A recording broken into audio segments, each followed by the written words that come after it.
మొత్తానికి phone tapping వ్యవహారం ఒక కొలిక్కొచ్చిందని చెప్పుకోవచ్చు. నిన్న రాధాకిషన్ అయితే చాలా కీలకమైన వ్యాఖ్యలు చేశాడు. చివరికి కేసీఆర్ పేరు చెప్పకనే చెప్పేశాడు. ఇక అసలు విషయానికొస్తే కేసీఆర్ ఎంత టాలెంటెడ్‌గా వ్యవహరించాడంటే రీసెంట్‌లీ ఒక టీవీ ఛానెల్‌కి ఇచ్చిన ఇంటర్వ్యూలో ఆయన ఏమన్నాడు, "ఫోన్ ట్యాపింగ్ జరిగితే జరిగింది. అది పోలీసులు చూసుకుంటారు. నాకు సంబంధం లేదు. అయినా అది పోలీసు వాళ్ళు చేసుకునే వ్యవహారం. అసలు ముఖ్యమంత్రి ఇన్వాల్వ్‌మెంటే ఉండదు" అని చెప్పుకొచ్చాడు. అంటే ఇండైరెక్ట్‌గా ఏంటంటే, మొత్తం పోలీసులే చేశారు. నాకు సంబంధం లేదు. నాకు తెలియకుండా వాళ్ళే చేశారని వాళ్ళ మీద తోయడానికి ఆయన ప్రయత్నించాడు. ఈ విషయం తెలుసుకున్న రాధాకిషన్ ఏం చేశాడు అంటే, ఇంకా ఇక్కడి దాకా వచ్చిన తర్వాత వ్యవహారం ఇంక మేమెందుకు సైలెంట్‌గా ఉండాలని చెప్పి అంటే ఇన్ని రోజులు కాపాడుకుంటూ వస్తే ఆయనంతట ఆయనే పోలీసులకే సంబంధం, మాకు సంబంధం లేదన్నాక అంటే రాజకీయ నాయకుడు అంటే అలాగే ఉంటారు. ఎలా దులుపుకోవాలో వాళ్ళకి బాగా తెలుసు. సో, అందుకని జెప్పేసి ఈయన చివరాఖరికి కేసీఆర్ పేరు చెప్పకనే చెప్పాడు. అండ్ ఇప్పుడు రాధాకిషన్ చెప్పినటువంటి వివరాలు ఏమైతే ఉన్నాయో అన్నీ చూద్దాం. కేసీఆర్ యాక్చువల్‌గా టాస్క్ ఫోర్స్‌లో ఆయనకంటూ తన సామాజిక వర్గానికి చెందినటువంటి ఎవరైనా ఒక మంచి మనిషి, నమ్మకస్తుడు ఉంటే బావుంటది అని రాధాకిషన్‌ని ఎంచుకొని టాస్క్ ఫోర్స్‌కి డీసీపీని జేశాడు. అలాగే మిగతా వాళ్ళని గూడా ఎస్ఐపికి గూడా కావాల్సిన మనుషుల్ని అండ్ అన్ని చోట్ల వీళ్ళ వాళ్ళని పెట్టుకొని ప్రణీత్ రావు కనుసన్నల్లో అన్నీ జరిగిపోయాయి. ఇకపోతే ఈ పోలీసులందరూ కలిసి కేసీఆర్ చేసినటువంటి విషయాలేంటంటే, ఎన్నికల సమయంలో అంటే లైక్ మునుగోడు ఎలక్షన్స్, అలాగే దుబ్బాక ఎలక్షన్స్ అండ్ మళ్ళీ నాగార్జునసాగర్ అంతకుముందు అండ్ ఆ తర్వాత మొన్న రీసెంట్‌లీ హుజురాబాద్ ఎలక్షన్స్. ఈ టైంలో ఎక్కడెక్కడి నుంచి డబ్బులొస్తున్నాయి, ఎక్కడెక్కడికి పోతున్నాయి అనే ఈ వ్యవహారం ఏదైతే ఉందో, వీళ్ళు చాలా చక్కగా అంటే ఐ మీన్ వీళ్ళ కనుసన్నల్లో జరిగింది. ఫోన్ ట్యాపింగ్ నిజమే జరిగింది.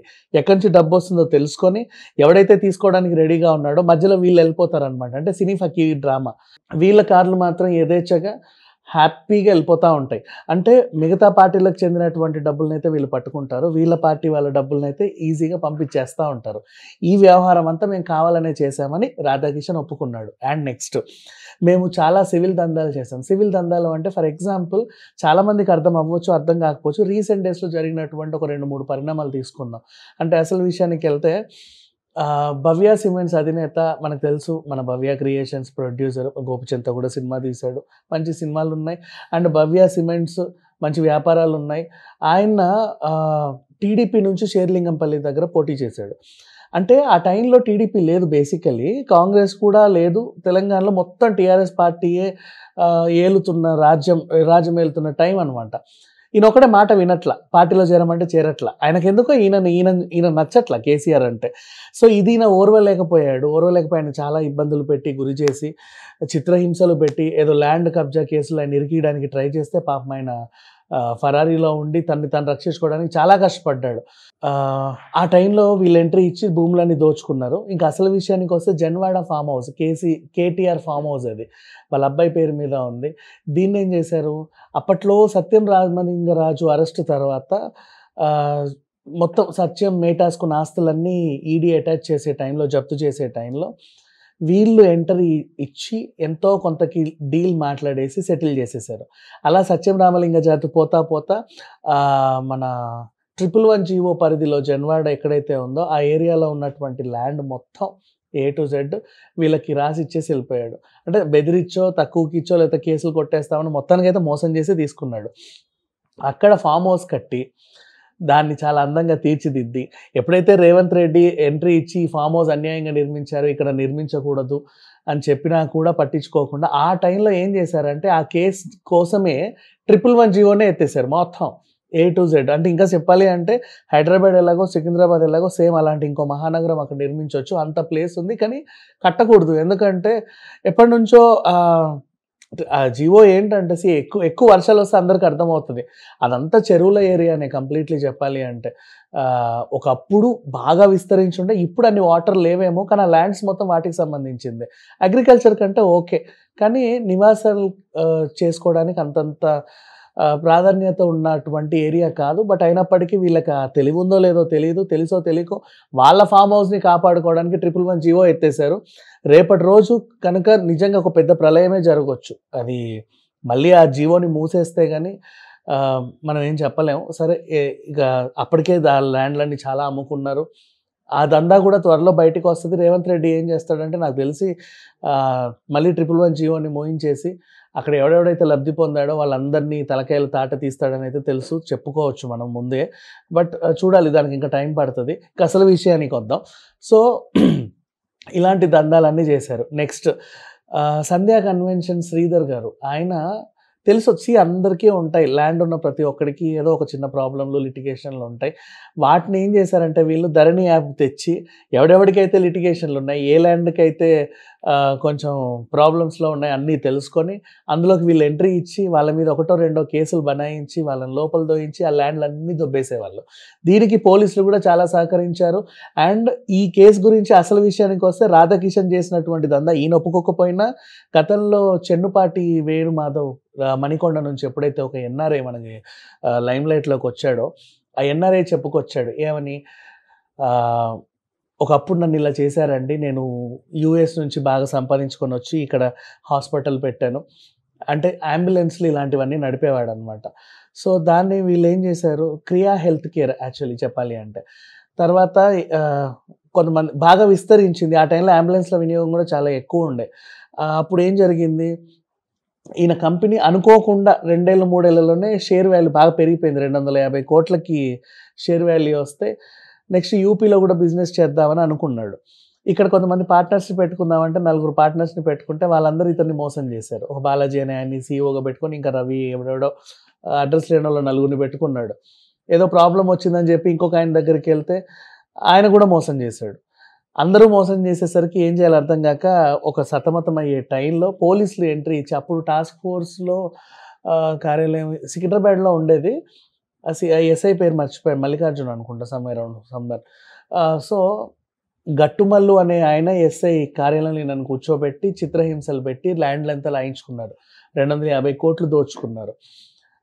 అది ఆయన చెప్పాడులే. ఇప్పుడు రాధాకిషన్ ఒప్పుకోలేదు కానీ వాళ్ళు చెప్పాడు. సరే, అసలు విషయానికొస్తే ఇక రాధాకిషన్ చెప్పినటువంటి ఒక్కొక్క మాట ఇవన్నీ కూడా కేసీఆర్ చేయమంటేనే చేశాడు. అండ్ ఎలక్షన్స్‌కి ముందు ఫోన్ ట్యాపింగ్ వ్యవహారం చేశారు. గవర్నర్ తమిళిసై ఫోన్ ట్యాపింగ్ చేశారు. అటు ఈటెల రాజేందర్ ఫోన్ ట్యాపింగ్ చేశారు. అందరి ఫోన్‌లు ట్యాపింగ్. ఈటెలకు చెడింది అందుకే. ఆయన కేసీఆర్ గురించి పిచ్చి పిచ్చిగా వేరే వాళ్ళ దగ్గర మాట్లాడుతుంటే ఆయన మనసులోని మాటలు పిచ్చి పిచ్చిగా అంటే కరెక్టే మాట్లాడుంటాడు. అది ఆయన ఇష్టం అది. మనం అది పిచ్చి, మంచి అని అనలేం. ఆయన అభిప్రాయాన్ని తను ఒకలాగా చెప్పుకొచ్చాడు. సో, ఆ ఫోన్‌లో ఆ మాటలన్నీ వీళ్ళు విని హర్ట్ అయ్యి ఈటెలను దూరం పెట్టేశారు. పార్టీ నుంచి బహిష్కరించారు. అప్పుడు తెలిసింది ఆయనకి, అయ్యో! ఏంటి ఇలా వీళ్ళంతా ఫోన్ ట్యాపింగ్ నిజమే. వీళ్ళంతా నా మాటలన్నీ వినుంటారు. నిజమే, లేకపోతే అంత అర్జెంట్‌గా ఎందుకు తీయాల్సొస్తది? అండ్ గవర్నర్ గారి ఫోన్ ట్యాపింగ్ చేసి అందరి ఫోన్‌లు ట్యాపింగ్ చేశారు. రేవంత్ రెడ్డితో సహా, ఈవెన్ బండి సంజయ్‌తో సహా ఏ టు జెడ్ అందరి ఫోన్‌లన్నీ ట్యాపింగ్ చేశారు. అది చాలా పెద్ద నేరమే ఆఫ్‌కోర్స్. కానీ అవి త్వరలో బయటికొస్తాయి.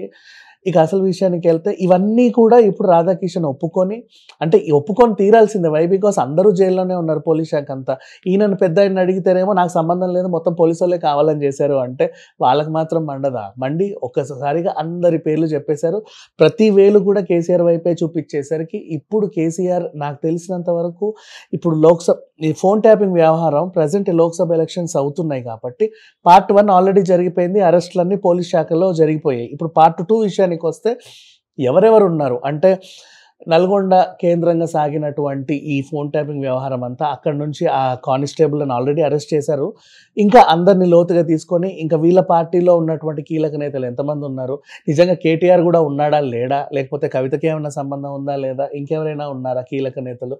ఇవన్నీ కూడా బయటకొచ్చి హరీష్ రావు ఏమైనా ఉన్నాడా? లేక కేసీఆర్ ఒక్కడే సొంతంగా ఎవడికి తెలియకుండా చేయించుకున్నాడా? ఈ వ్యవహారాన్ని బయటికొచ్చిన తర్వాత ఒక పెద్ద సంచలనం అయితే ఉంటుంది. జూన్ 2 తెలంగాణ డేకి మాత్రం అఫ్‌కోర్స్ కవిత అయితే ఆల్రెడీ తిహార్ జైల్లోనే ఉంది. ఆవిడ బయటకొచ్చే అవకాశం అసలు లేదు. కేసీఆర్ కూడా ఈసారి జైల్లోనే తెలంగాణ దినోత్సవం జరుపుకుంటారేమో అని అందరూ మాట్లాడుకుంటున్నారు. మోస్ట్‌లీ ఎందుకంటే ఆయన పేరొచ్చింది కాబట్టి అరెస్ట్ అయితే తప్పదు 100% అది. అండ్ ఇకపోతే కేటీఆర్ ఒక్కడే ఆ పార్టీని ఎలా లాక్కొస్తాడు ఏంటి అనేది చూద్దాం. ఎందుకంటే ఆల్రెడీ బహిరంగ సభలు పెట్టినా కూడా వీళ్ళకి నోరు కంట్రోల్‌లో ఉండట్ల. నిన్నే ఈసీ మొహం మీద కొట్టి చెప్పింది, జాగ్రత్తరా బాబు నోరు అదుపులో పెట్టుకొని వాగండి అని. అయినా సరే వీళ్ళు యథేచ్ఛగా మాట్లాడుతూ ప్రభుత్వానికి ఎదురు తిరుగుతారు. గవర్నర్‌కి ఎదురు తిరుగుతారు, ప్రధానికి ఎదురు తిరుగుతారు. చివరికి ఈసీకి గూడా ఎదురు తిరిగారు వీళ్ళు. ఈసీ కావాలనే చేస్తుంది. రేవంత్ రెడ్డిని అరెస్ట్ చేయట్లా, అమిత్ షాని అరెస్ట్ చేయట్లా, మోడీని అరెస్ట్ చేయట్లా, కేసీఆర్ మీద పగబట్టి అరెస్ట్ చేస్తుందని చెప్పుకొచ్చారు.